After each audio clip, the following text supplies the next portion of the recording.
First time is going to be approximately 48 minutes. For now, I would like to ask you for your full and complete attention while the cabin crew points out some of the safety features aboard this Boeing 737-800 series aircraft. Please remove engine.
Head over there.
Touchdown.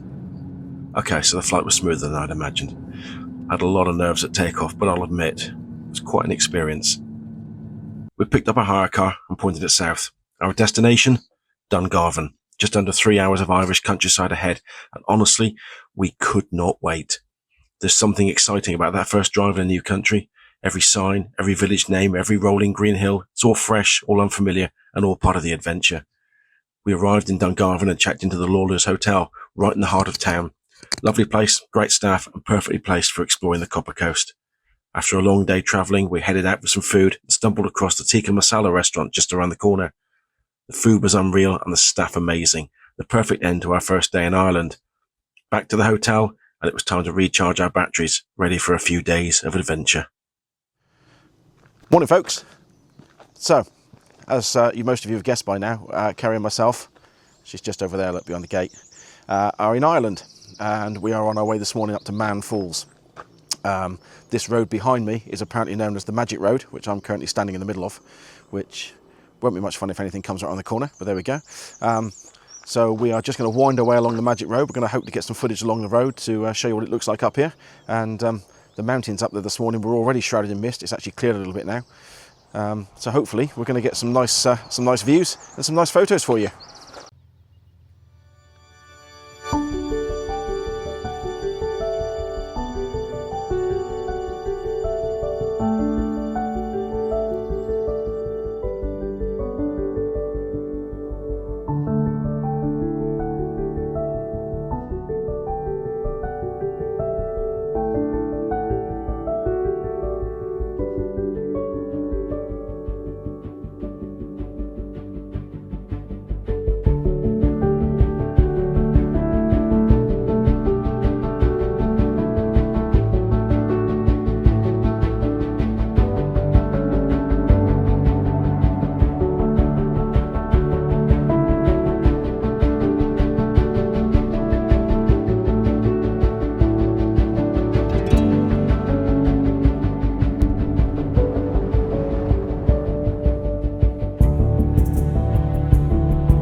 So we've made it to Mahon Falls, and in true tradition, it's misty, it's wet, it's windy. I was hoping to fly the drone, but I don't think I'm going to be able to because this wind is just too strong.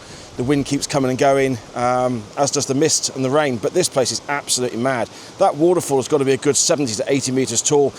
As you get close to it, you do kind of lose the kind of scale of it, because bits of it now can't be seen. It's you can't pick it out. I think you can see Kerry back there in the background in her coat, just at the base of the waterfall. But this thing is absolutely insane. So I'm going to spend a little bit of time here. I'm going to take some photos, probably some long exposure images, and then I'm going to head back along the path. And as I go back along the path, I'm going to find some stopping points to try and use the bigger lens to try and get some shots. But this place is just absolutely incredible. Look at the view. Look at the view down the valley there behind me, and the mountain up there. Just absolutely insane. Phenomenal, absolutely phenomenal. So despite the weather, I think we're off to a really good start.